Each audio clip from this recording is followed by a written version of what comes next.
Good Sunday morning, everybody. How's everybody doing this morning? Hope everybody's having a wonderful, wonderful, chill and calm Sunday morning. It's been a great chill in morning here. I slept in this morning, and now just hanging out, getting high. And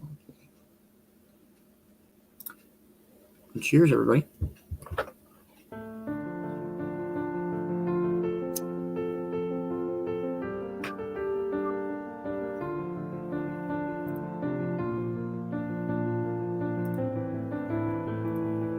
Good morning, Amber.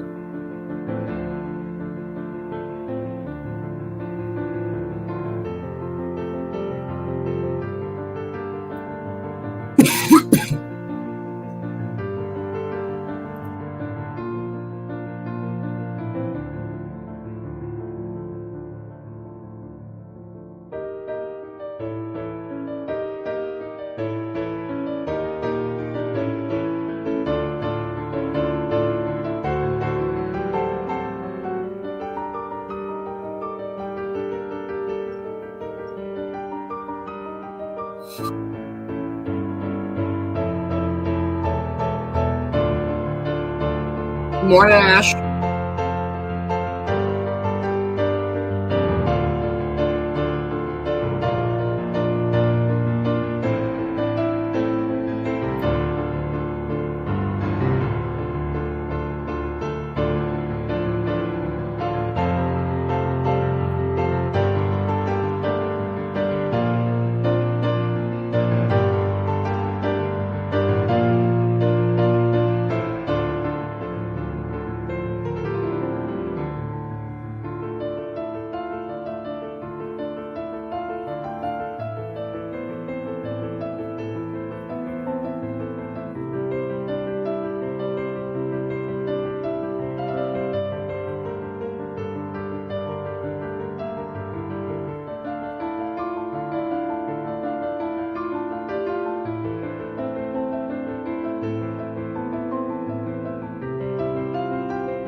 Good morning, brother and Karen Wayne.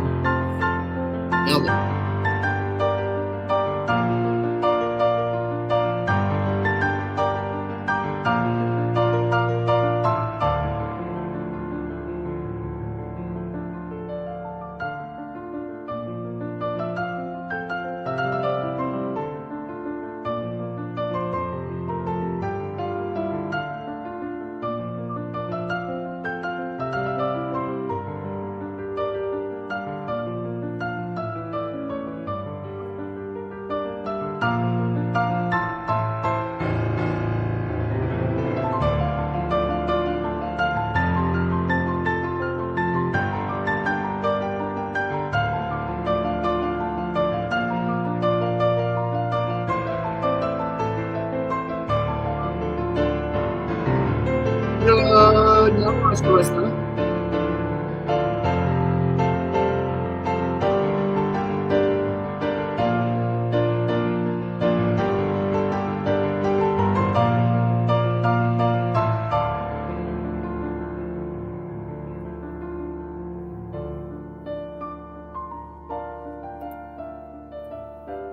Good morning, CJ. Thank you, sir. Thank you. You're the shit, Tagging Wayne. I appreciate you, man. What is up, everybody? How's everybody's chilling, serene, stoned ass weed hangover Sunday morning going?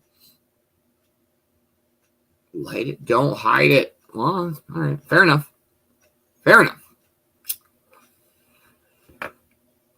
Alrighty, good morning, Amber. How are you doing this morning, dear? I hope you're having an amazing, amazing Sunday morning. Good morning, Ashley. How are you doing this morning, dear? So after you left, we were spinning the wheel. And I looked, and I was like, oh my gosh, Ashley still has one strike left. And then we spun the wheel, and then it was you. So, but I was like, shit, if you win, I'll see you in the morning. So I can tell her in the morning, but you did. Dab time won the fucking trophy last night, everybody. Raspberries all around. Good morning, Brother Tag and Wayne. How you doing, man? I hope you're having a wonderful, wonderful animal rescuing ass Sunday morning, you fucking stud. That's right. This dude saved a fucking turtle this morning. Did you save a turtle? I didn't save a turtle. Much love, Wayne. Much love. Hope everybody's having a wonderful morning. Hello, Rissa. How are you doing this morning, dear? Thank you for hanging with us last night and rocking.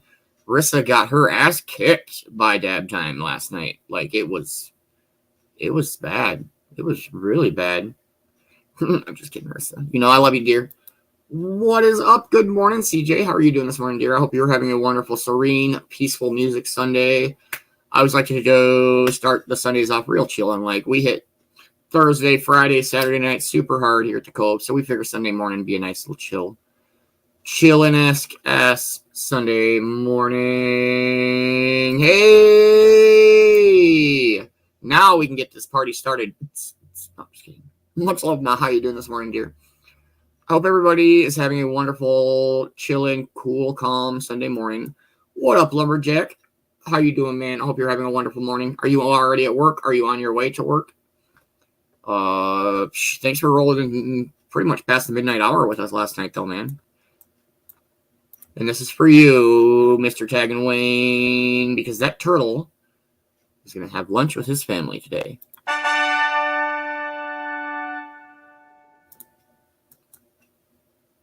All right, let's do another chillin' ass smoke song. Waiting on my worker to show up. Oh, man, waiting on something. Always waiting on waiting. No, I don't like it, but partying in the Coverinos. I don't know. All right. Cheers, Sunday morning fam.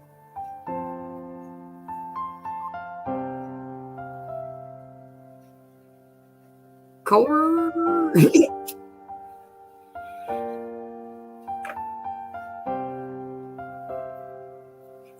Okay.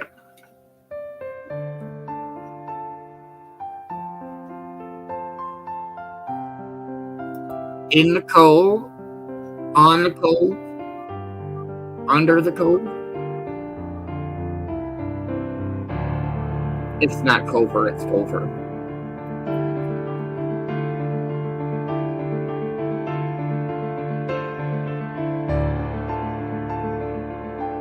I fucking love this song.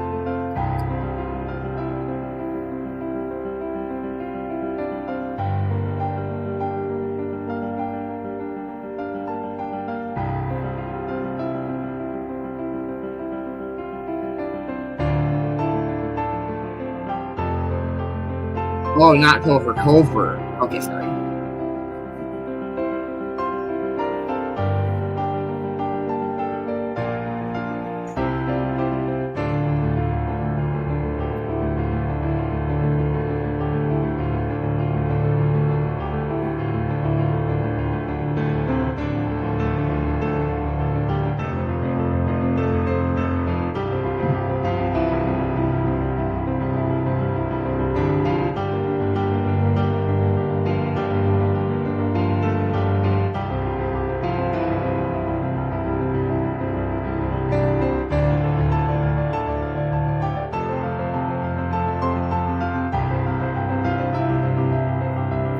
Good morning, Vicky.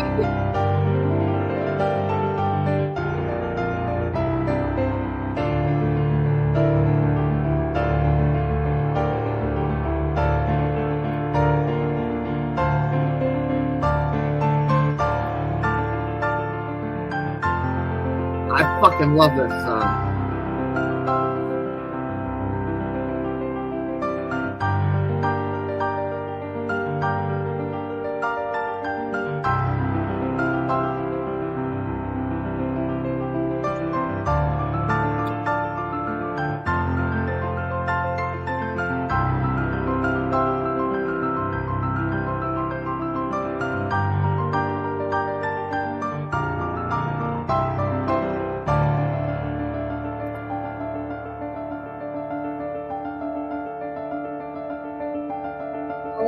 person that showed up listening, that's dope. The H is different, but it's fine.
Cheers. Happy Sunday morning, everybody.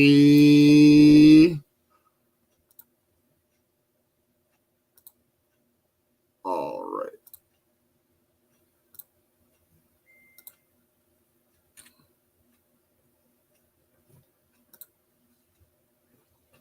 You guys want to see some fucking crazy flooding pictures? That one. These are just farm fields, but house.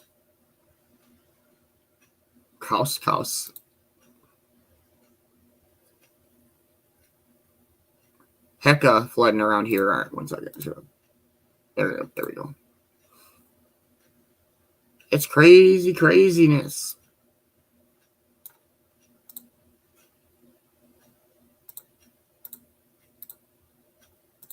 All right, find the video now.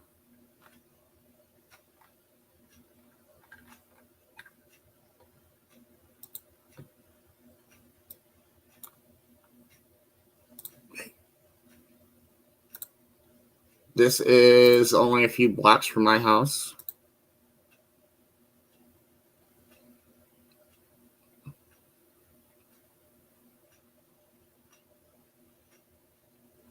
That creek is like a hop, skip, and jump away from here, but it's flooding like crazy in Laverne.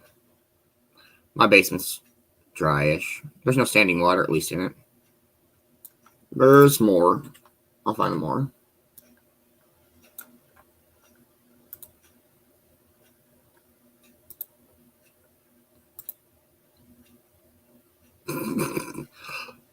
So the camera that we watch sits right up here and it shoots out this way. So like this river is what we see every morning. This is the city park.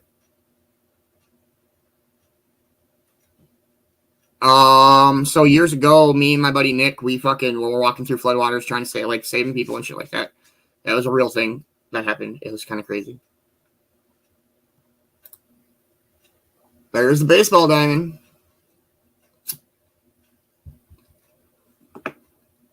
I guess Rock Valley, Iowa, which is like 40 miles south of here, they evacuated that whole motherfucking town. That whole town's underwater. This is said Rock River. Like right up here, if you look.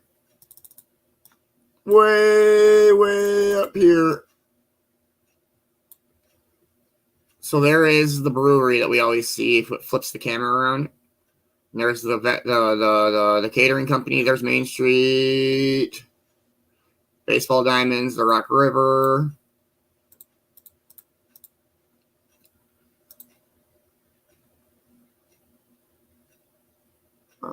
Yeah, this is a road. Well, I mean, it's still probably a road, but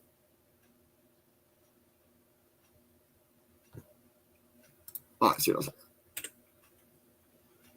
It's at 420.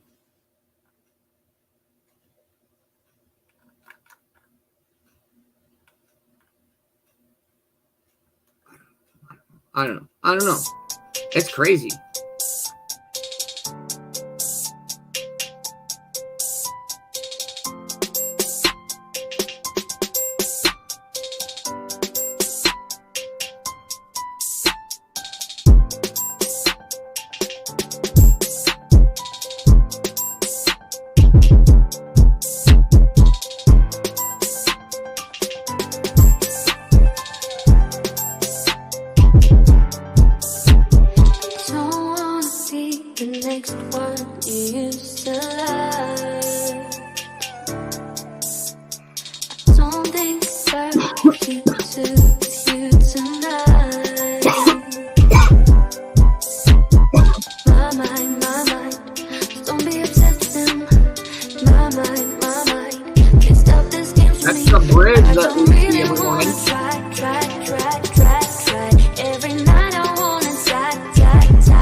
Crazy, actually.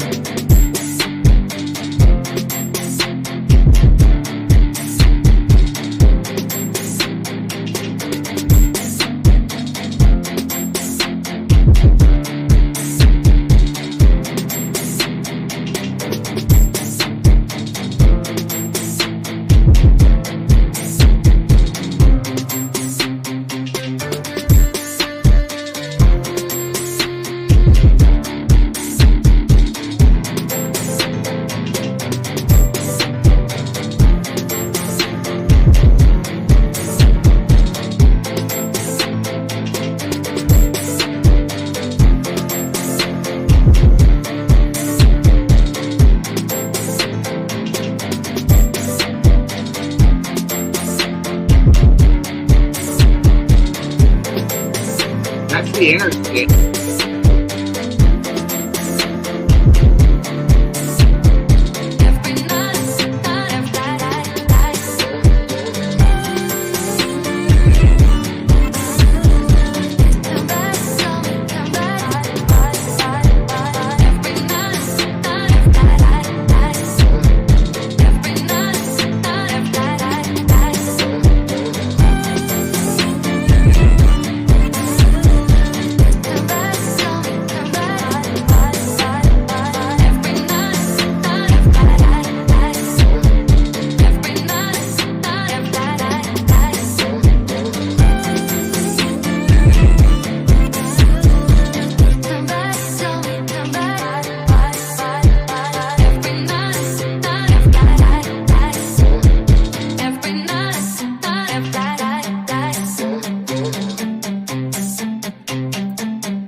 Cheers, everybody. Happy 420. We'll do this day in history here shortly.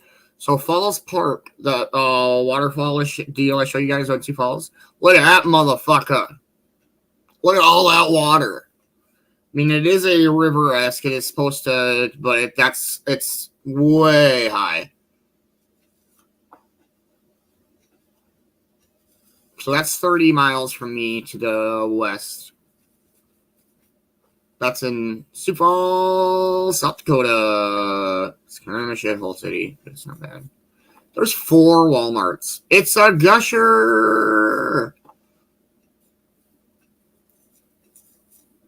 See if I can grab the Laverne camera real quick. It hasn't been working lately, go figure. But Laverne.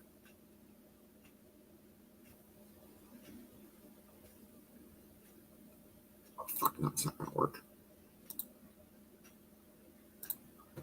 Bunch of assholes.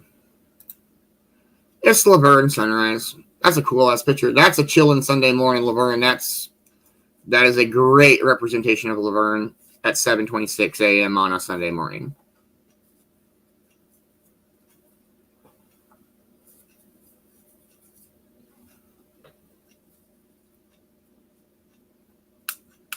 How's everybody's morning going? What's everybody know this morning? Let's see what else I can find.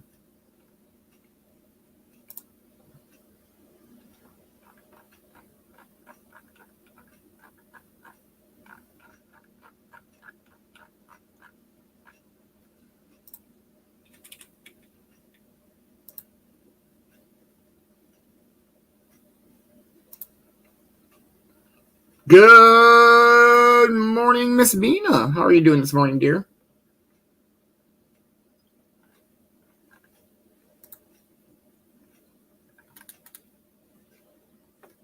Oh.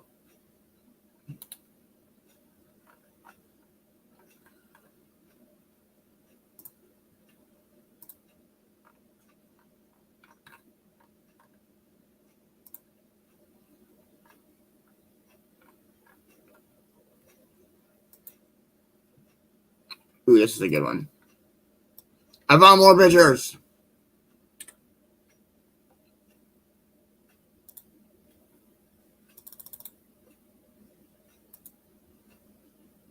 I'm doing wonderful. We're just looking at some flooding pictures from the area. This would be like 50-ish, 60-ish miles northeast of me. But that's a big-ass main highway.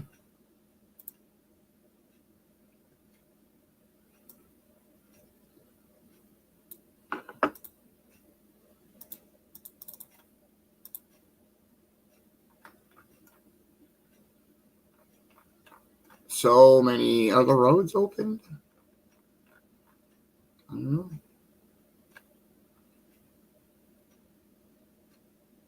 Oh, dang, yeah, and I think it's all heading your way yet still, too. Or something like that. Be careful, all you covers. So much rain in so many places and not enough in others. That's how I feel about that. Let's go back to Falls Park.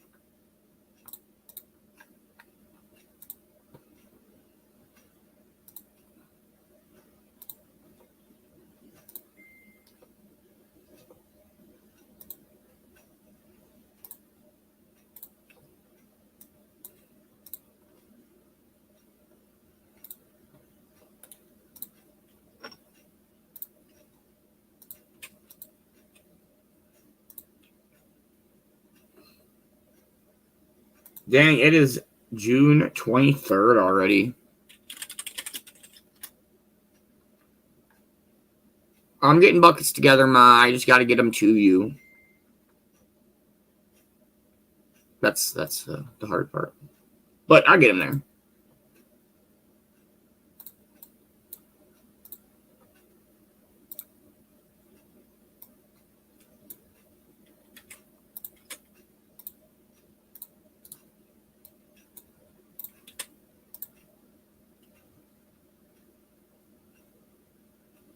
All right. This day in history. Here we go.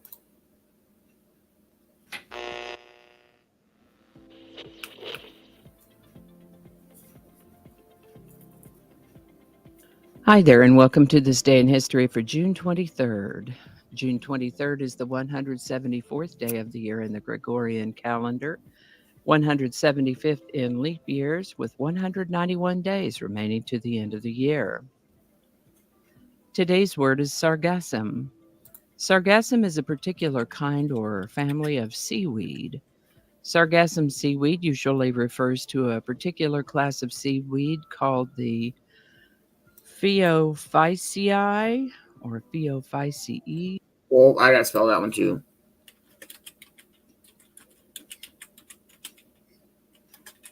Phaeophyceae.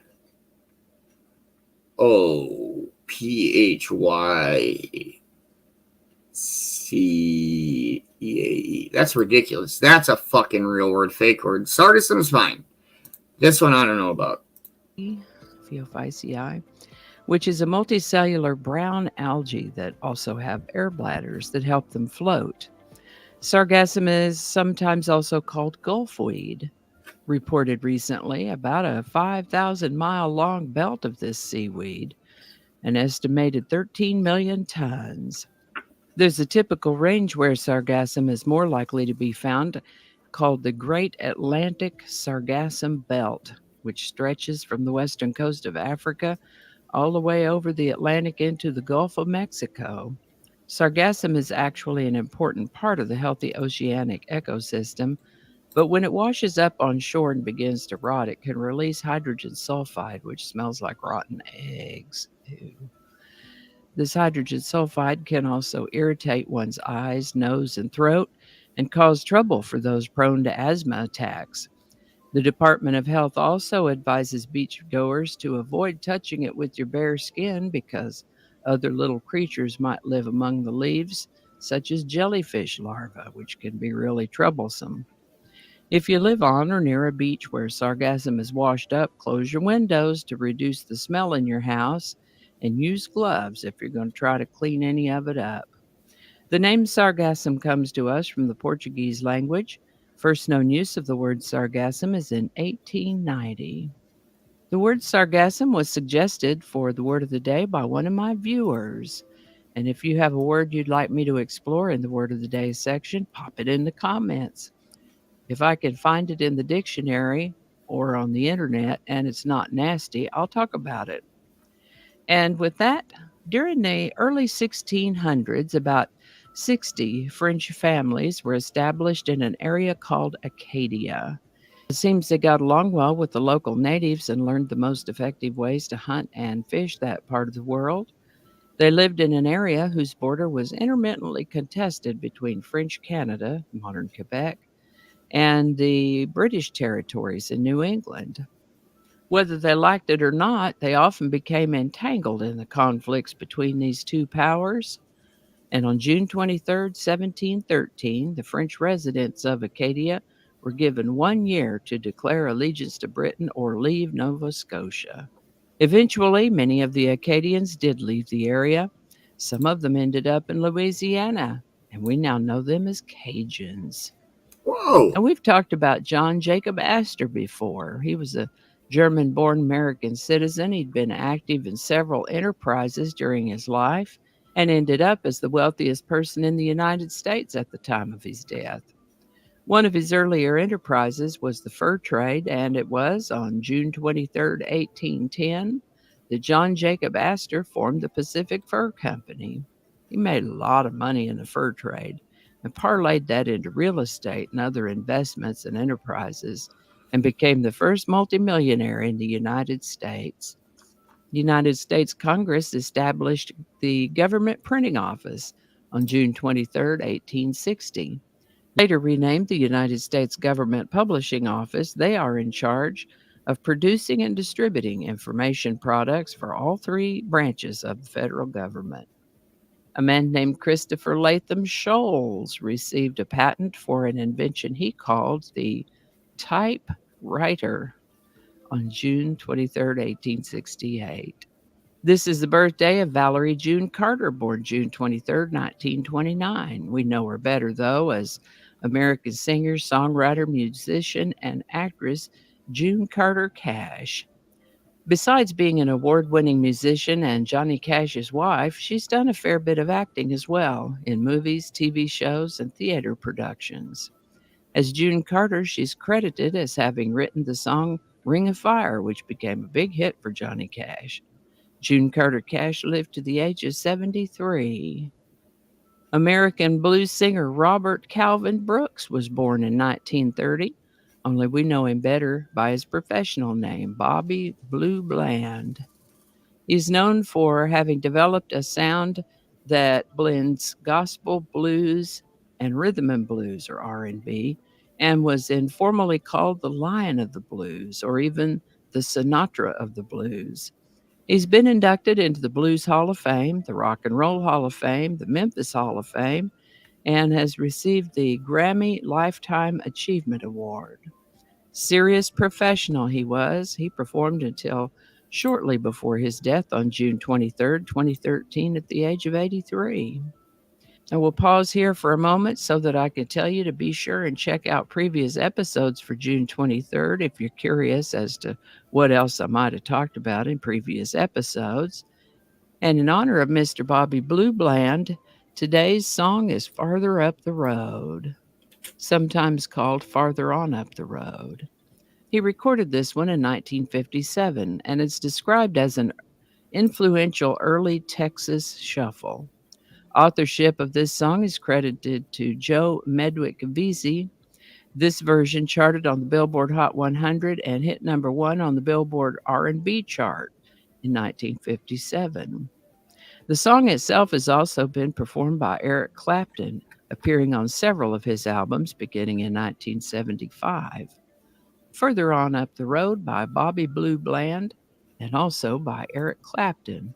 Links in the description.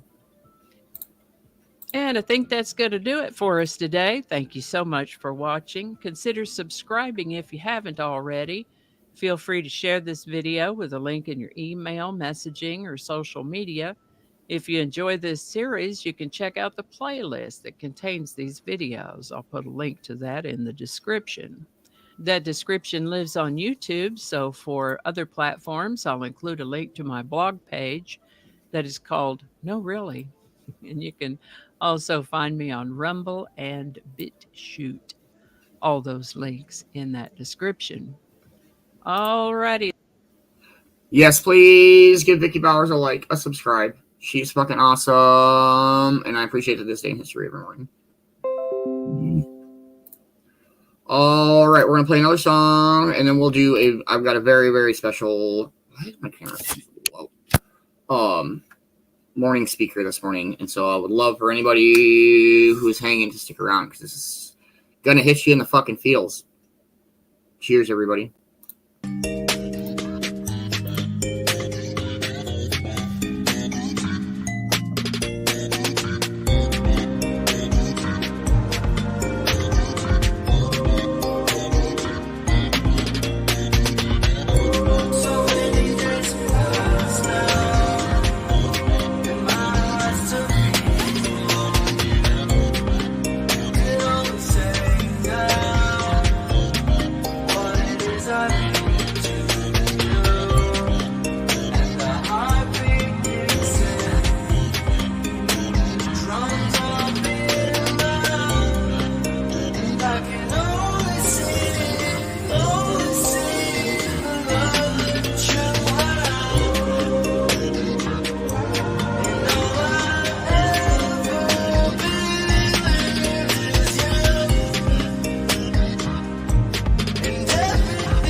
Now, baby,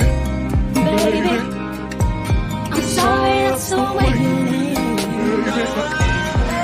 baby, baby.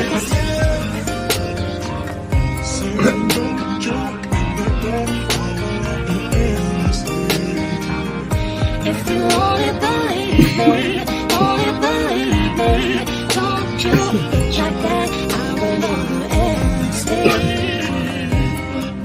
You won't go fooling me twice now, baby. I'm sorry, that's the way you live.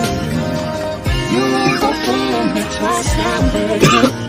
I'm sorry, that's the way you live. I'm sorry, that's the way you live. I'm sorry, that's the way you live. You won't go fooling me twice now, baby. If you only believe me, only believe me, don't you think like that, I will never ever stay.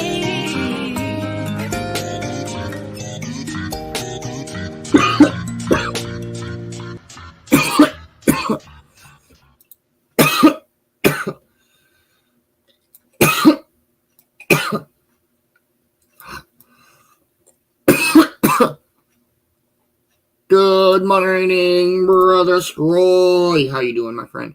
Hope you're having a wonderful, wonderful morning.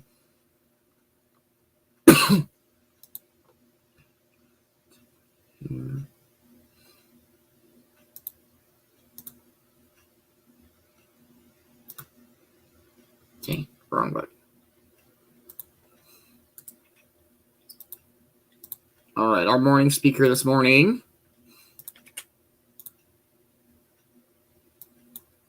is Tim Brown.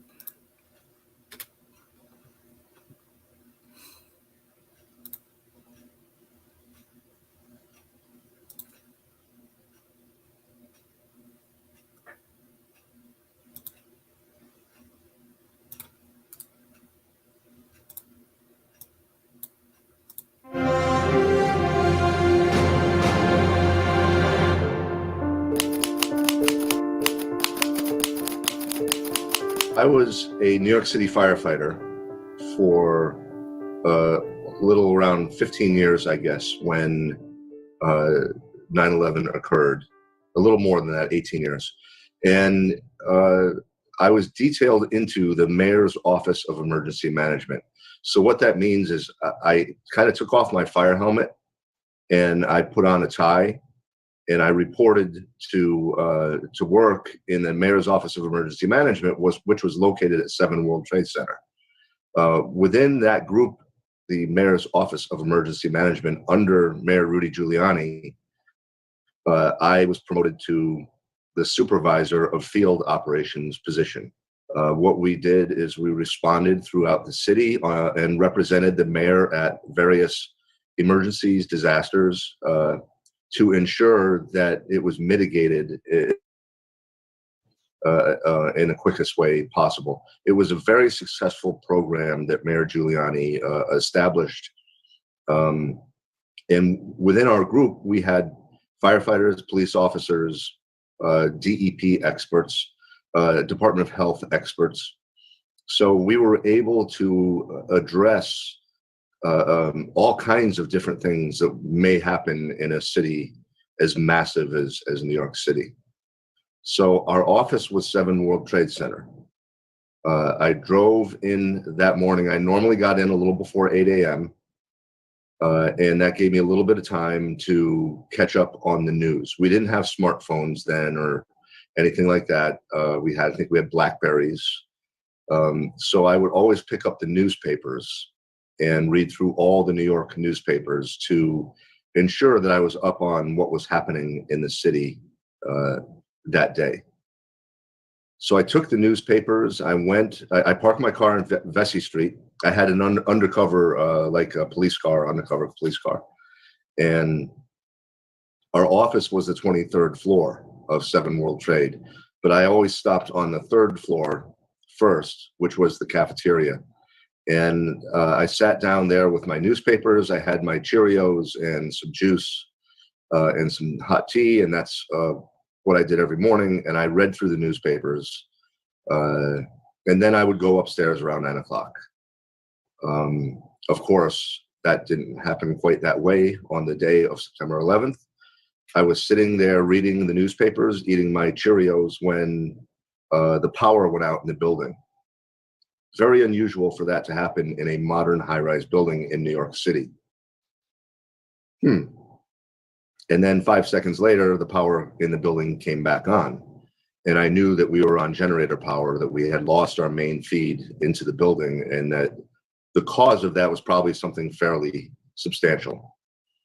But I did not know what had really happened.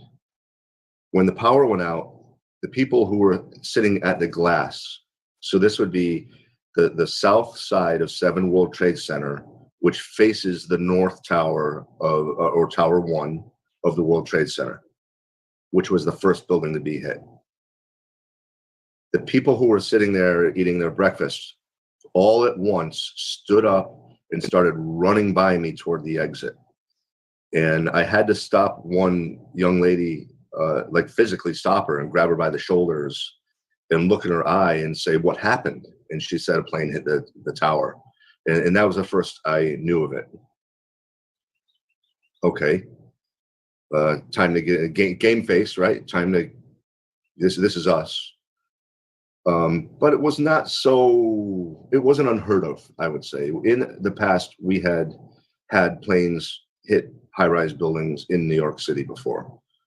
And automatically, I think most people thought it was probably some pilot had a heart attack flying a small plane by himself and went off course and hit the tower. Pretty bad, but not unheard of. And okay, so I went up to the 23rd floor. I wanted to ensure that our other parts of our operation were going full activation.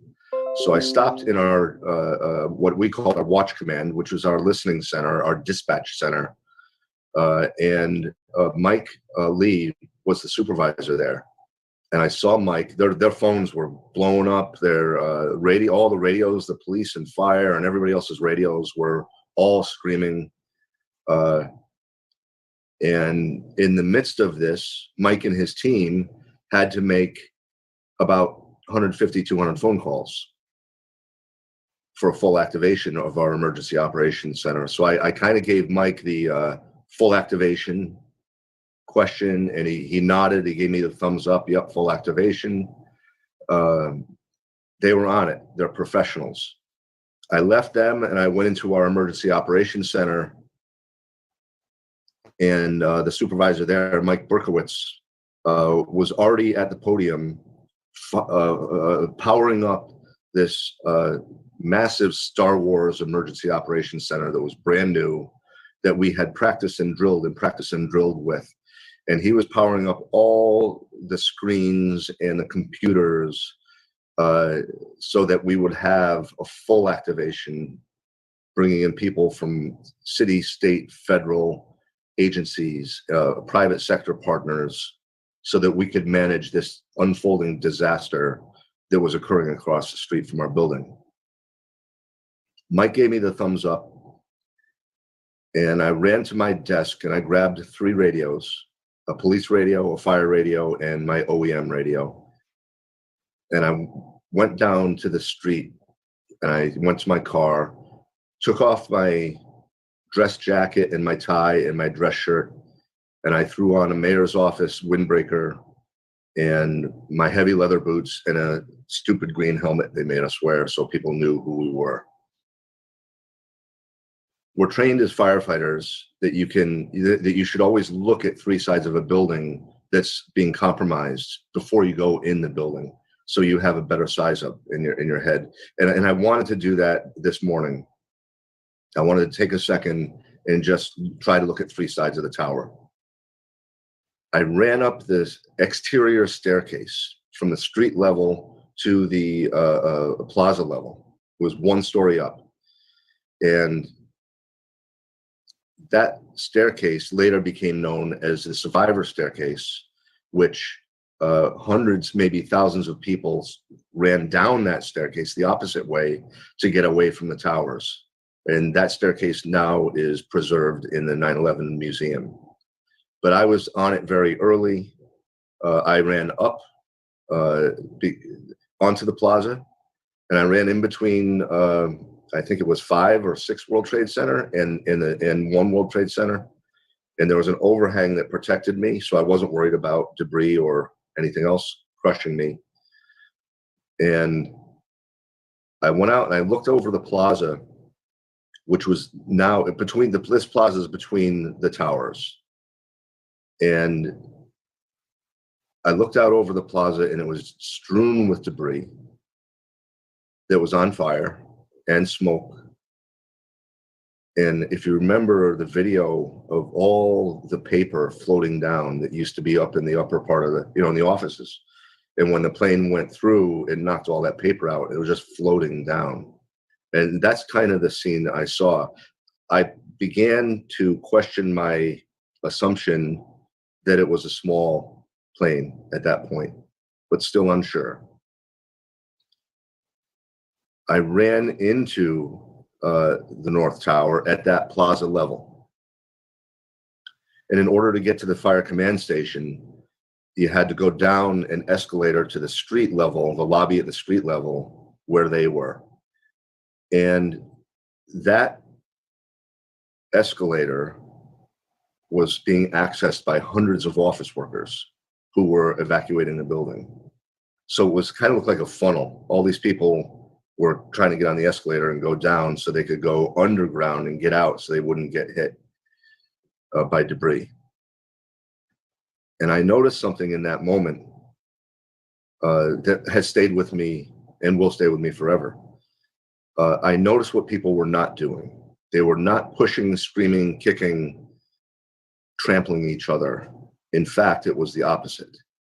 They were helping each other. If you were obese or pregnant or injured or disabled, there would be 4 or 5 office workers, not policemen or firemen. These were just regular people who took the time to help each other.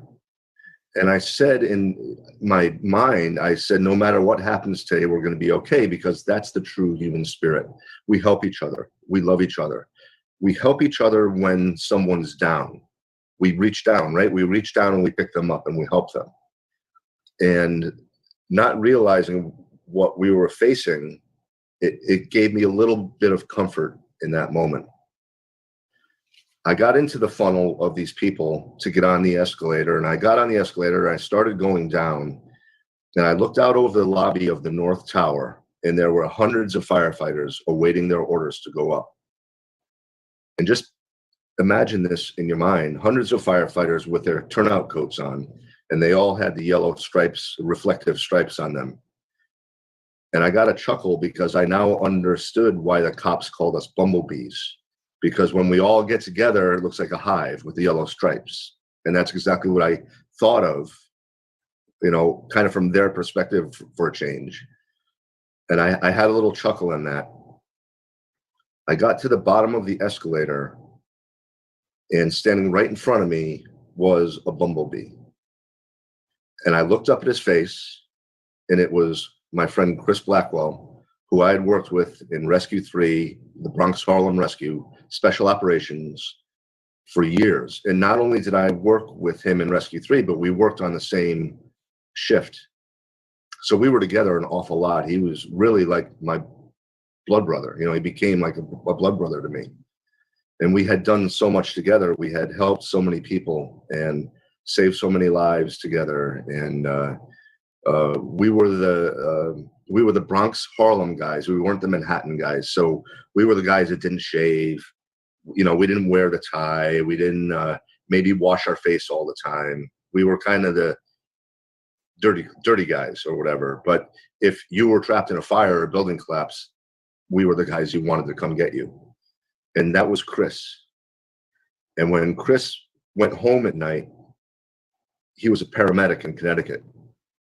So all Chris did with his whole life was save people's lives. Whenever we had a bad fire or car accident or building collapse with victims, especially young victims, we always tried to put that person in Chris's hands, because we knew in his hands they had the best shot at living. So that was my friend Chris. I came to the bottom of the escalator, and we were right in front of each other, and we always greeted each other the same way no matter what. We came to each other like this. We went up, we stood at attention. He always had the unlit stub of a cigar in his mouth, and he would go like this and take the cigar out of his mouth. We both leaned into each other, kissed on the lips. We both went back up to attention, and he put the cigar back. We did that every time we saw each other because we loved each other. Also, because it freaked all the firemen out, and we thought it was pretty funny. So I greeted Chris exactly this way in the lobby of the North Tower. My job was to go to the command station in the lobby. His job was to go up. Chris said to me, "Timmy, this is really bad." I said, "I know, Chris. Be careful. I love you." And he said, "I love you too." And what did he do after he said, "Timmy, this is really bad," which is unusual for us to say to each other? He turned around and he went in the stairwell and he went up. And he knew. He said it to me. He knew it. "Timmy, this is really bad." He still went in that stairwell and he still went up to save the lives of people he did not know, to fulfill the oath he took the first day he was sworn in to become a New York City firefighter. I heard someone yell my name across the top of the bumblebees. "Timmy!" And I looked to my left, and towering above all the other bumblebees was my best friend, Captain Terry Hatton, captain of Rescue 1, the Manhattan Rescue, the guys that did shave and did wear their ties. And Terry was the captain because Terry was that good. Not only did he have a reputation as a highly decorated, very courageous, very brave, very daring firefighter and fire officer, but Terry was really smart too. And he was always 4 or 5 steps ahead in his mind where most other people were. Terry was assigned or appointed as the captain of Rescue 1 because he was that good and because they were mentoring him to one day be the chief of the fire department. That's how much everyone respected him, whether it was down rank or up to the chief of the department or the commissioner. Terry was highly respected. Terry was also 6'4", and with his boots and helmet on was 6'7", 6'8". And so when he yelled my name, I could see him clearly across the top of people. And I ran to my best friend. And he had a Halligan in his right hand, and he had the light in his left hand. And he spread his arms out like this. And I ran into his arms, and he wrapped his arms around me. And he squeezed me tight to his chest, tight. And he kissed me on the cheek. And he said, "I love you, brother. I may never see you again." And I blew it off. I was like, yeah. Okay, Terry, whatever. Because we had done so many of these things together. We had been in so many bad places together, and we always came out.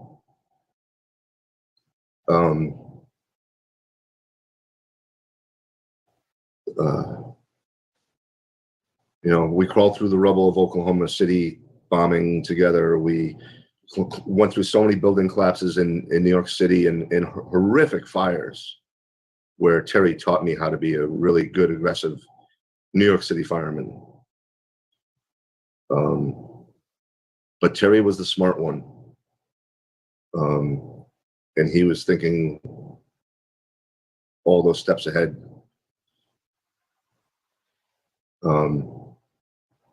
"I love you, brother. I may never see you again." And he kissed me on the cheek. And he turned around and he grabbed his men from Rescue 1, and they went in the stairwell and they went up. They fulfilled their oath.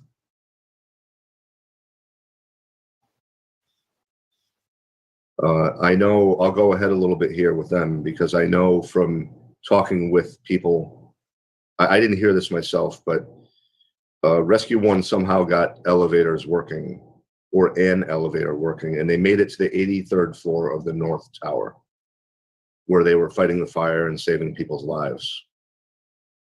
When there was an interior, more localized collapse before the big collapse, and Terry and his men were trapped up there, and Terry was yelling into his radio what no firefighter ever wants to say or hear in their career. Mayday, mayday, mayday, Rescue 1 is trapped. Mayday, mayday, mayday, Rescue 1 is trapped, 83rd floor. Mayday, mayday, mayday. And it was told to me that it was specifically Terry's voice that was yelling those words. Some people I know heard him yelling it. I did not, or I would have been running up the stairs. And I know one of his men, David Weiss, firefighter David Weiss, made it down to the lobby of the North Tower, and his head was full of blood, but he was able to get himself out, and he was begging firefighters to go with him back up to rescue 1, right? Rescue 1. That's like who rescues the Delta Force, or who rescues the Marines, or who rescues the Navy SEALs, right? They're the best. But when they're trapped, what do you do? Some people went back with David up in the North Tower, and they were all killed in a big collapse. And some firefighters made it out who heard him say those words. So I know those were Terry's last moments and Rescue 1's last moments. And Captain Patty Brown, my other best friend, also, who made a phone call, a legend in the New York City Fire Department, and made a phone call from the 35th floor, a landline, to the fire department dispatcher, which is recorded. That's how we know he did it. That recording is in the museum also.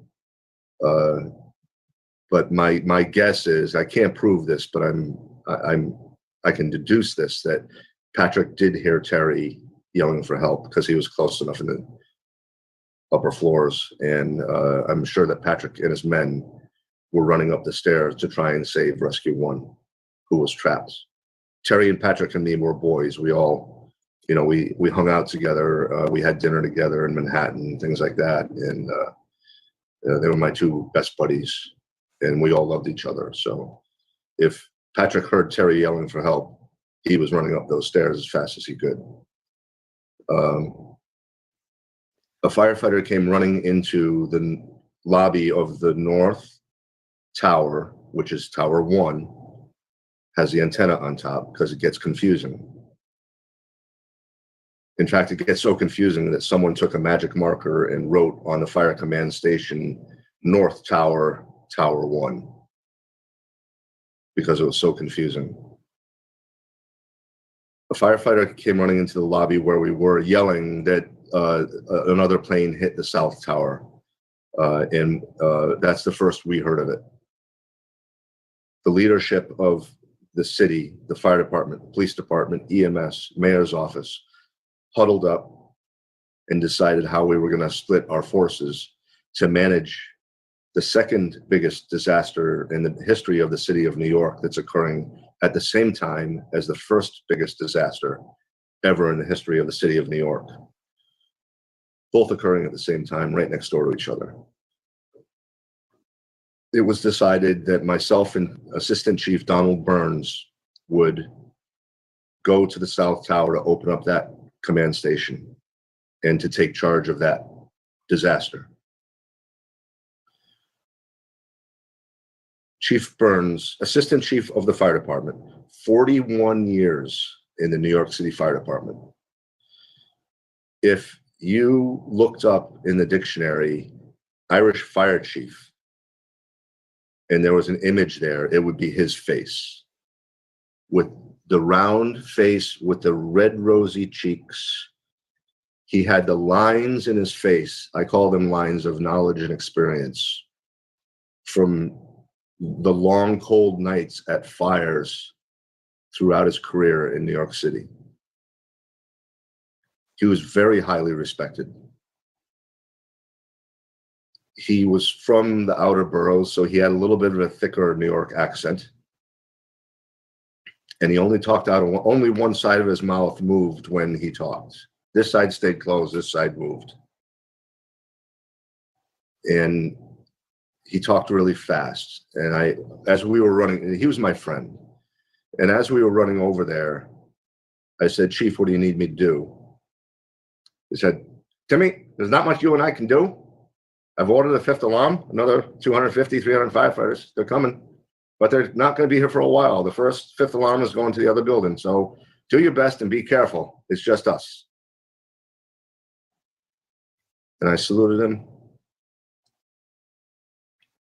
And a woman came running, screaming to us because we were the first responders to run into the South Tower. And she was yelling that there were people trapped in an elevator. And so Chief Burns gave me the look with his eyes and the nod, like, go. He went to the command post. I followed this woman around to the elevators of the South Tower, the elevator lobby.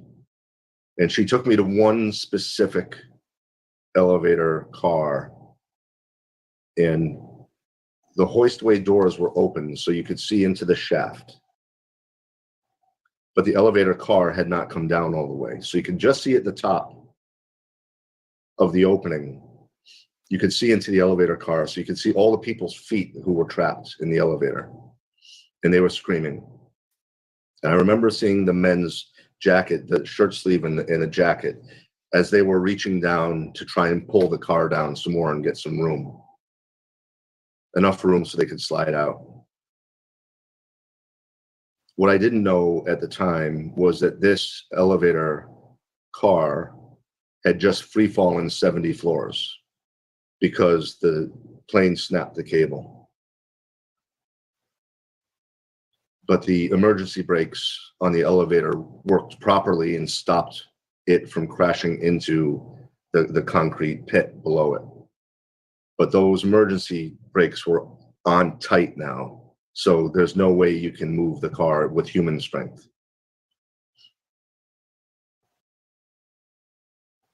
And they were screaming because not only had they taken that free fall, but the elevator pit below them was full of jet fuel that was on fire, and they were right above it. So they were getting burned. And they were trapped. Big hero firefighter Tim in this moment is useless because I'm not a fireman, I'm a mayor's office guy. I felt, useless. I turned to see if I could see something. I looked over, I told people to start bringing me fire extinguishers. We'll try and put the fire out. We tried to put the fire out. It's not going out, jet fuel fire. I turned and to just see if I could see something to help or jar my mind. And my shoulder hit a person. I looked over, it was a bumblebee. And I looked up at his face, and it was my friend Mike Lynch, who I had worked with in the Midtown in Times Square in 91. And I knew Mike as a very competent firefighter. He could see the scene that was in front of us. I mean, it was happening right there in front of us. And this all happened in a matter of seconds or a minute or something. And Mike put his hand on my shoulder and he said, Timmy, I got it. 3 words between firefighters who know each other, who have worked together, who have trained together, who know each other's abilities. Those 3 words, I got it, meant a lot of things because he could see what was happening. But Mike was actually a firefighter. And what does that mean? It means he had the training, the experience, the tools and equipment, because he bought a whole fire truck with him. And he had all his gear on. And the intestinal fortitude to save the lives of those people. And I'll just break away for a second here. Mike, I wanted a week or so, or 2 weeks after 9/11, I wanted to go out to Michael's house, to his home in Long Island, because I wanted his wife, Denise, to hear directly from me what Mike was doing in the last moments of his life. They had 3 little kids at home. But I wanted her to know and to teach her children what a hero their dad was. And I told her, when Mike said to me, "Timmy, I got it," he may as well have had angel's wings coming out of his back, because he was the angel sent to save the lives of those poor people.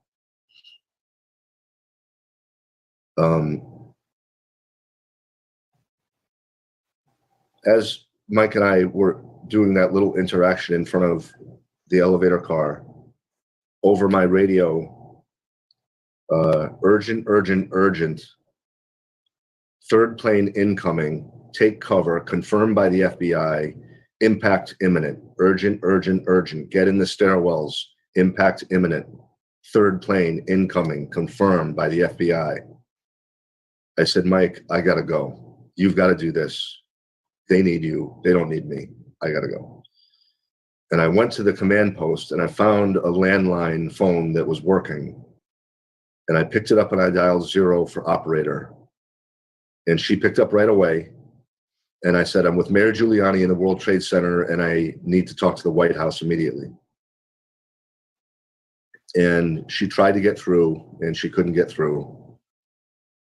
I said that I need to talk to the Pentagon. And she said the Pentagon's under attack also. And that's the first we knew of it.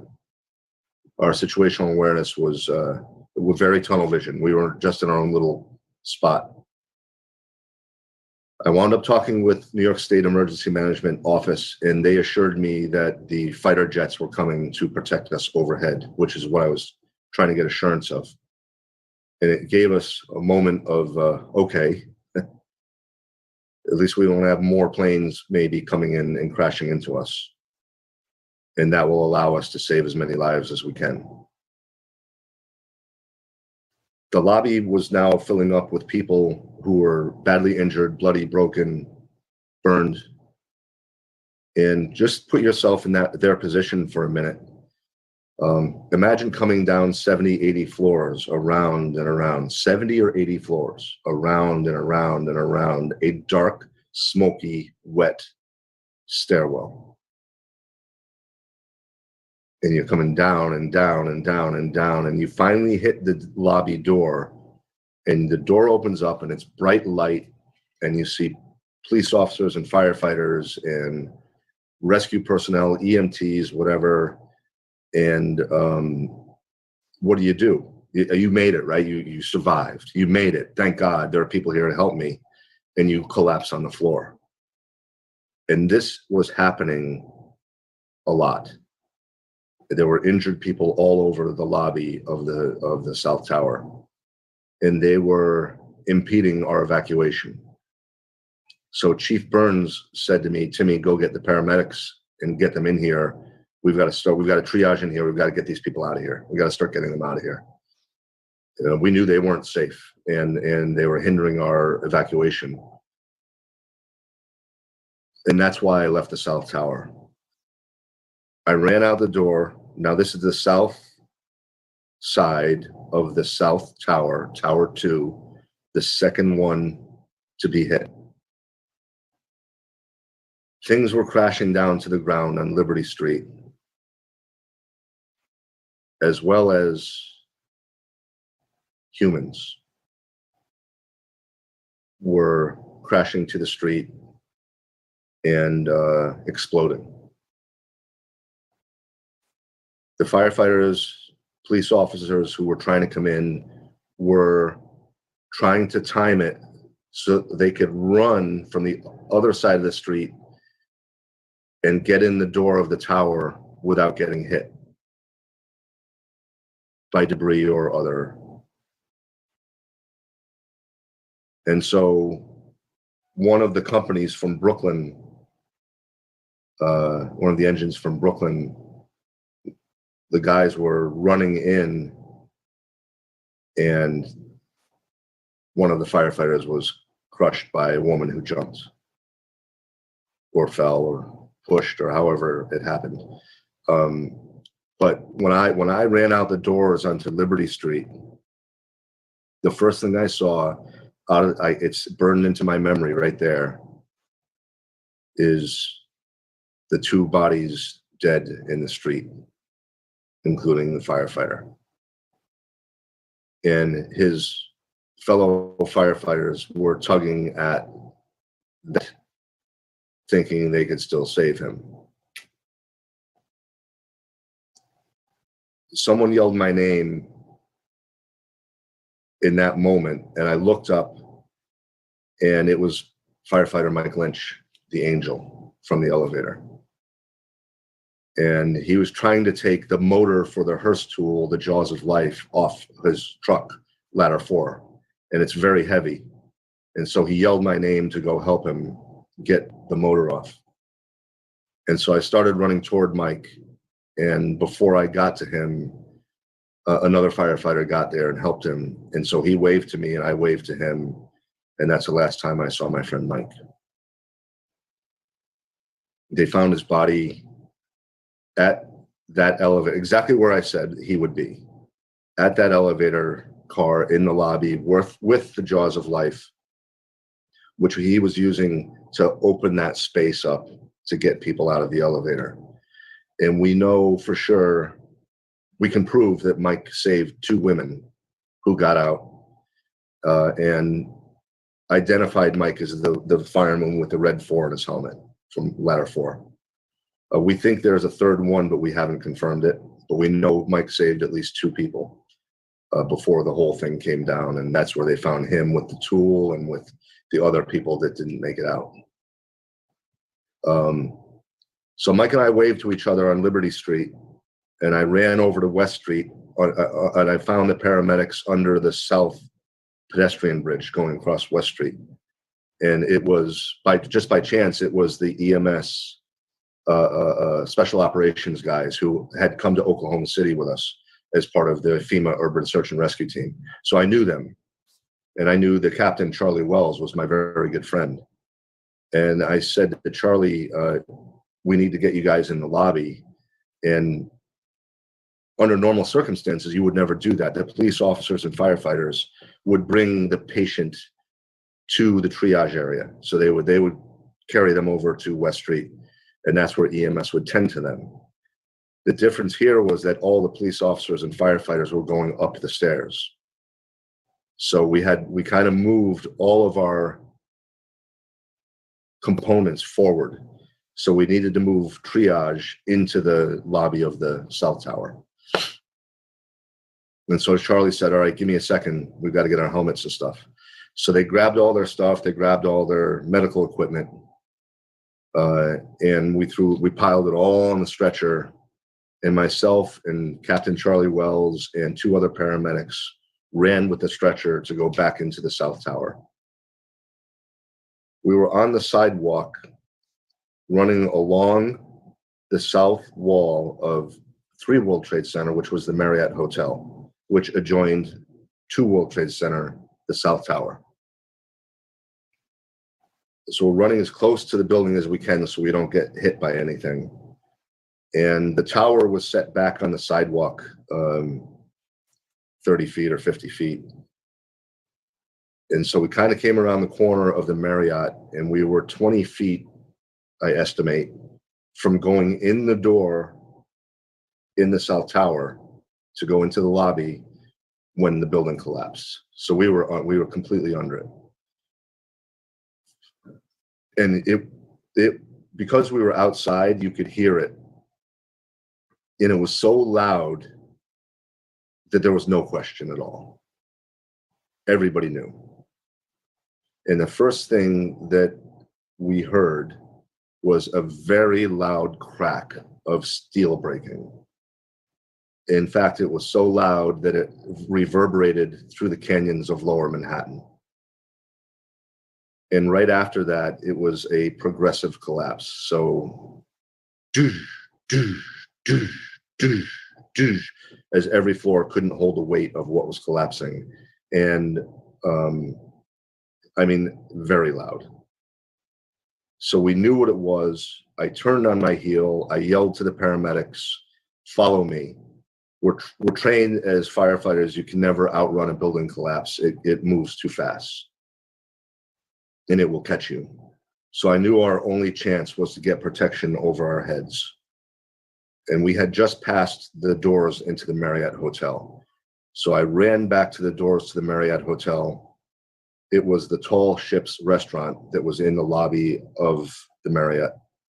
And so I opened the door to the Tall Ships restaurant, ran in, and it was as clear as this room I'm sitting in right here now. And like that, it went pitch black. Tower 2 was collapsing on the Marriott, and the Marriott was collapsing around us. You couldn't see, you couldn't breathe from the dust. You couldn't hear anything because it was so loud. I compare it to the noise to sitting on the tarmac at JFK surrounded by 747s that are full blast in your ears. That's what it sounded like to me. I hit the floor. I knew that my only chance at survival from experience was to get a vertical column and hold on to it. We had found people over the years who survived building collapses were near the vertical column because that's the strongest part of the building. And sometimes we find survivors that near those columns. So I just started crawling and I found the column. I also believe that I was led there. This all happened in just seconds. And it was a huge vertical column, and I just grabbed onto it and I held on as tight as I could. My legs were up in the air. It was the air was being forced out of the building as it collapsed. And it was trying to blow me out into the street. And I knew if I let go of this column, I was dead for sure. Although I was probably dead for sure anyhow. You couldn't see, you couldn't hear, you couldn't breathe. I'm trying to hold on with all my strength. I don't know how I held on. And I thought how unfair it was that I wouldn't be able to hold my family one more time. And I just waited to be crushed. And just like that, it was over. It stopped. The noise stopped. The wind stopped. You still couldn't breathe. I was trying to put my head into my shirt to use it as a filter. And I just wanted to get the heck out of there. I started crawling back toward the door I had come in on Liberty Street. But of course, the building was collapsed now, so there was no like doors or walls or anything left. It was just all mounds of steel and rubble. And I came across a truck with a diesel motor that was running. I specifically remember this, and to this day, I don't know what it was. The headlights were on. And you would think I would recognize it if it was a fire truck, because that would have made the most sense. But it wasn't a fire truck. Maybe it was a police emergency truck. I don't know. Couldn't see. But all I could think of in that moment was that it was a truck bomb, because we were just thinking they're coming at us with everything they have. And so I turned around and I went back deeper into the Tall Ships restaurant toward the lobby of the Marriott Hotel. And I probably wasn't thinking completely straight at this point. I was just trying to get out and live. And I came across a metal roll-down gate that was down, but I was determined to go through it. So I put my fingers underneath the metal gate to lift it up. And I lifted it up about 2 inches. and all the fingers came from the other side. And we lifted it up together, and there was a group of firefighters and civilians who they were rescuing, who were trapped on the other side of this roll-down gate. And I said, we have to go that way. There's a bomb. There's a bomb. And they said, we can't go that way. There is no that way. It's gone.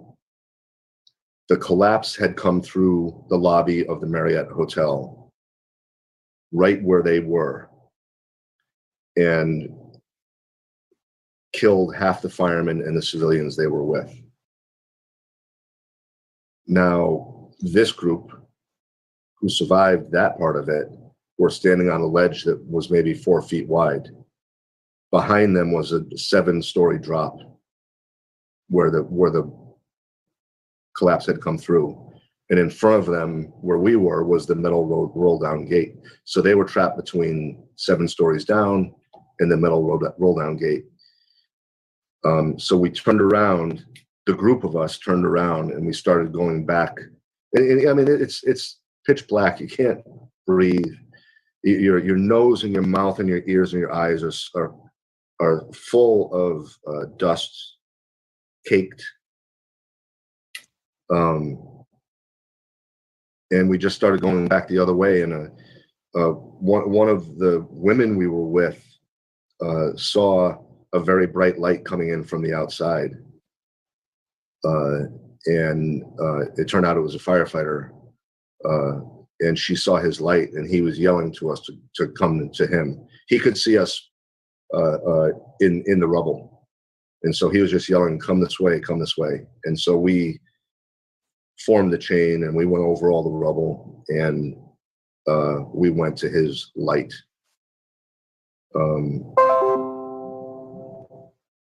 I ran, for whatever crazy reason, all I could think of was jump in the Hudson River and swim to New Jersey and get away from this. I tried to go through one of the buildings in Battery Park City to get to the river, but I couldn't get through it. I remember trying to smash the glass with a chair, but the glass was too thick. I couldn't smash it. And I was still not in the right mind. I was in the fight mode still at this point, just trying to live. But what snapped me back was my boss, Calvin, screaming for help on the OEM radio.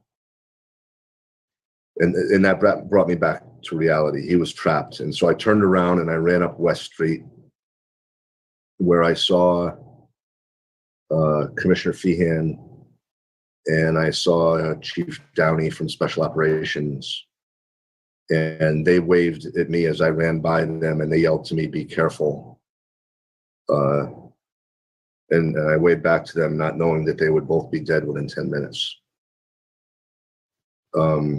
I made it up to Calvin, where he was, like Vesey Street and West. And the firemen and the paramedics had already got him out of the rubble, and he was sitting on a ledge. And we were all covered gray. Calvin is a very dark-skinned black man. And in that moment, I just thought how interesting it was that we were all gray. We were all the same color gray in that moment. So the paramedics were tending to him, and he was okay. They were going to take him to the hospital. He was fine. He was talking. And then my bigger boss, John Odermatt, who's a one-star police chief and the number 2 commissioner in OEM, grabbed me and said, "Timmy, the mayor wants us. We have to go. You got to come with me. Calvin's okay. You have to come with me."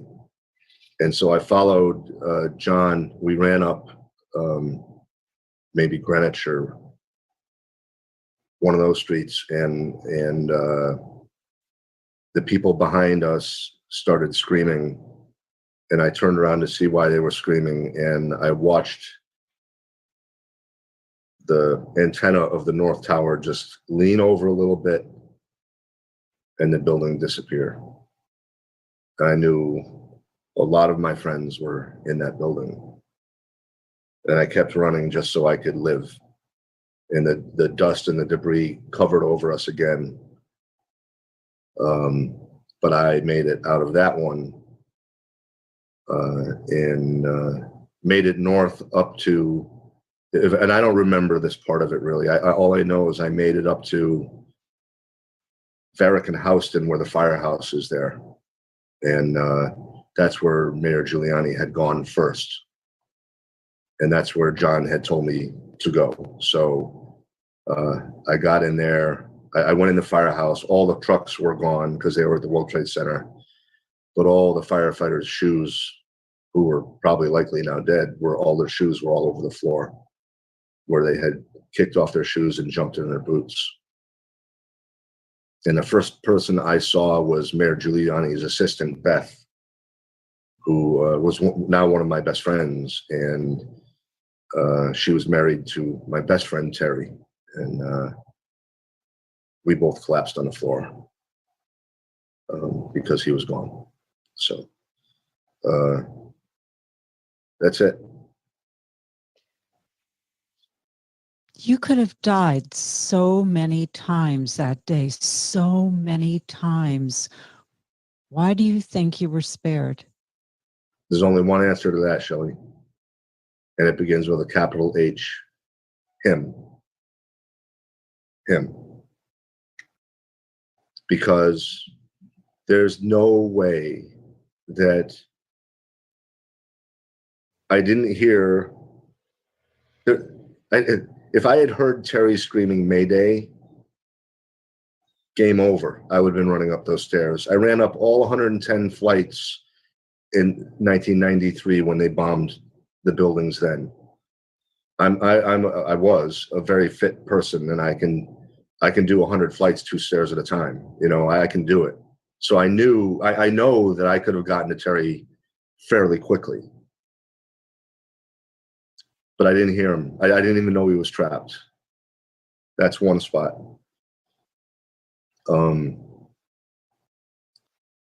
Running out on the street on Liberty Street, you know, why am I running around Liberty Street and not getting crushed when other people are? Obviously the collapse and finding. I think the biggest thing was finding the column. And that column, and I didn't know this until years later, that column the vertical column I held onto, the wind, they did a study about this. It's in a book I have in my bookshelf here. They did a scientific study of that space, because if you look at the photos of the aftermath, only one part of the Marriott Hotel is left standing, about a 4 or 5 story section. The south kind of part of the lobby, and that's where we were, and we were scratching our heads like, well, why did that stand and everything else is crushed? So they did a scientific study, this volcanologist of all things, and he scientifically proved that the wind in that Tall Ships restaurant where I was 185 miles per hour. So how am I able to have the physical strength to hold on to a vertical column when a wind of 185 miles an hour is trying to blow me out into the street? There's only one answer for that, and it was some other kind of strength, and some other thing that was. I was meant to live. So many times I was meant. But why do you think you were meant to live? I know why I was meant to live, and that is to have a voice that my friends don't have. That is why, as painful as this is, and you can see it in my eyes, and I probably have done this now 15, 20 times in the last 2 weeks. I've told this story over and over because it's so important to tell the story of the firefighters and police officers who did what Chris Blackwell and Terry Hatton and Patty Brown and all the others did. And they knew it, Shelley. They knew it. When they went in that stairwell, they still did it. Where do we find people like this who will do that? And honor the oath they took, because that's what you say when you take the oath to become a first responder. And to follow through, to actually follow through and demonstrate the greatest love you could ever demonstrate. It's in the Bible. It's, the greatest love is giving your life for someone you don't know. And it wasn't just the police officers and firefighters. It was other people for, like at the escalator when those people helped each other. And there's many examples of the civilians, but the brightest one, I think, is Wells Crowther in the South Tower, 24-year-old kid who was a traitor, and he just happened to be a volunteer firefighter. And he, as far as we can tell, and I'm a student of this, as far as we can tell, he saved 18 people's lives. And after he did that, he stayed in the lobby to help in the lobby where I was. So it's not, certainly the police officers and firefighters and EMTs and paramedics, of course, but other people demonstrated that love also. When Mayor Giuliani said in the days after that it was the worst day of his life and the best day of his life, I was so mad at him. And it took me years to manage that anger and to understand what he meant when he said that. And I just didn't get it. But he was right. All I was holding on to was the evil and the terror and the negative of it. I wasn't seeing the good and the love. And now to me, it's obvious 20 years later. Is there anything else you'd like to add? I think I'm okay.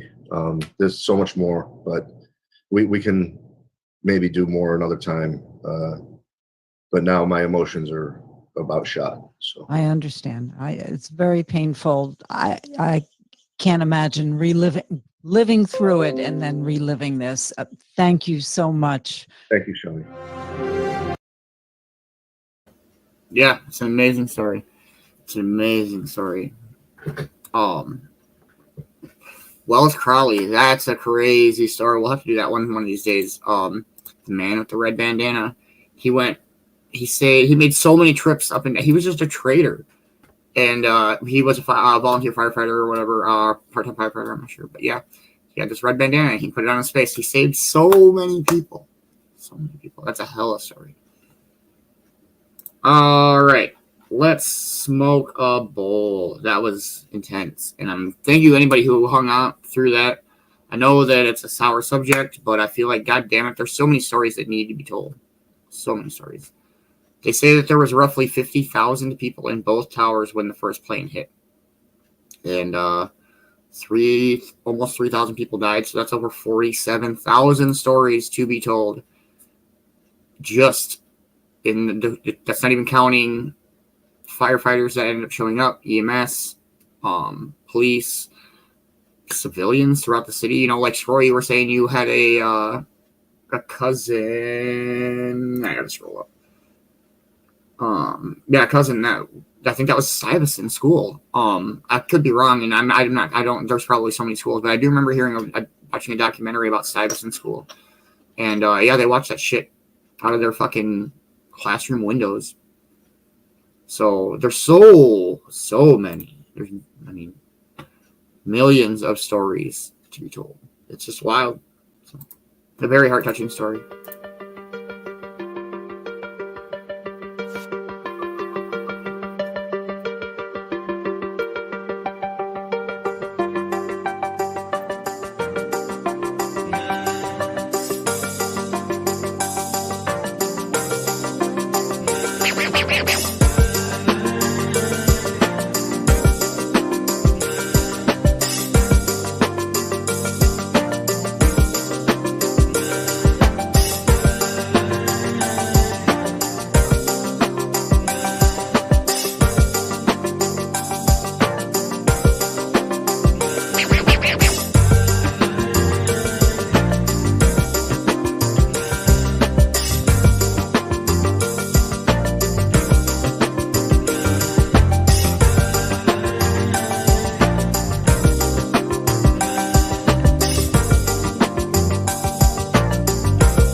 up today? that easy. I ain't making it that easy. I ain't making it that easy. I ain't making it that easy. Running, running, just running, running. Run away from you. Running, running, lost, running, running. They run away from you. Run away, run away, run away, run away, run away. Run away, run away, run away. I ain't making it that easy. Run away, I ain't making it that easy. I ain't making it that easy. Run away, I ain't making it that easy. Run away, I ain't making it that easy. Run away, I ain't making it that easy. Run away, I ain't making it that easy. Run away, I ain't making it that easy. Running, running, just running, running. Run away, I ain't making it that easy. Running, running, lost, running, running. They run away, I ain't making it that easy. Run away, run away, I ain't making it that easy. Run away. Run away, I ain't making it that easy. Running, running, just running, running. They run away from you.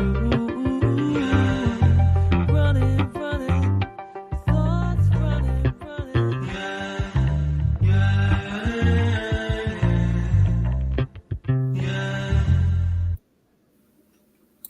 Crazy. And fuck off Facebook. All these pictures are in the public domain, so.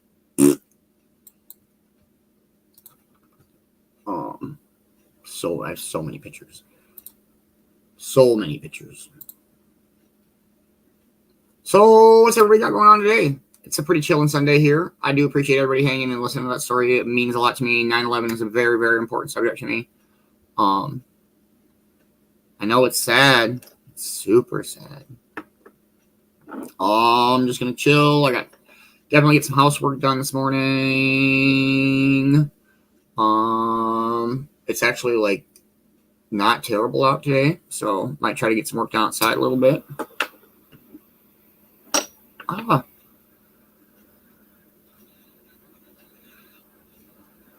Do a dab.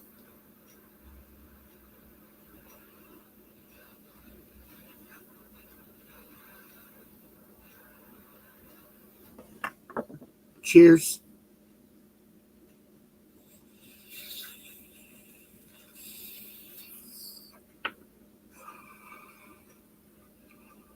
The background today, that is Falls Park in Sioux Falls, South Dakota. I'm sure being from Wisconsin, that might sound familiar to you. Yeah, heck, rain. You got a lot of rain, Lumberjack? If not, it's coming. It's on its way. That's the Big Sioux River. And southeast South Dakota.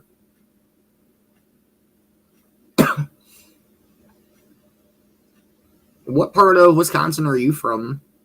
If you don't mind me asking, Lumberjack. I'm from Laverne, Minnesota. Exit 12, baby. What? On 990.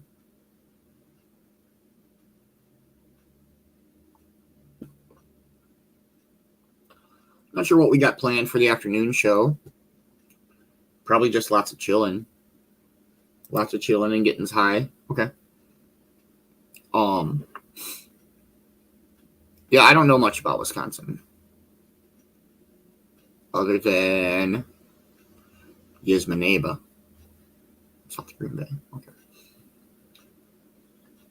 You ever get over in this area, man? Let me know.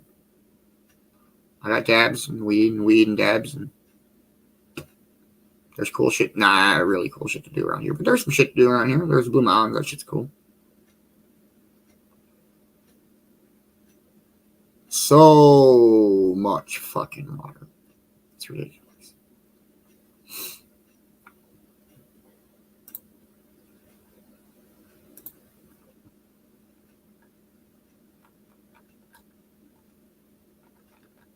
Yeah, I don't know a whole lot. I'll probably smoke one more with you guys and call it a morning show. Start working on some things around here. I gotta get a couple logos done, get some stuff done for the afternoon show, which I'm not really sure what we're gonna do again, but it's been awesome, you guys. Thank you guys so much for hanging this morning. I love a chilling Sunday morning. It was an amazing story this morning. I've heard that story multiple times from multiple different facets. I've heard like him tell that story different times or whatever. But yeah, I don't know. I just think that it's very important that, stories be told. I don't know. I was in 6th grade. I remember that day like it was fucking yesterday. But I hope everybody has an amazing Sunday. I'm just gonna kind of chill and work around the Cove page and whatnot. I'm sure I'll talk to some of you throughout the day. But until this afternoon, much love, everybody. Thank you guys so much for everything that you guys do on the Cove page, for the Cove, for Cove-TV, for Europe, for each other. It means the world to all of us. I know it does. And so let's keep rocking. And we're pushing into like fucking week 4 of the Cove now, I want to say. It's getting close. 3, 4. But cheers, everybody. And I'll see you guys this afternoon. Thank you. And we'll go with this one.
That's dope, Lumberjack. Yeah, you'll be driving right by Laverne. That's downtown Sioux Falls. So, yeah. Much love, everybody. I'll see you guys this afternoon. Deuces.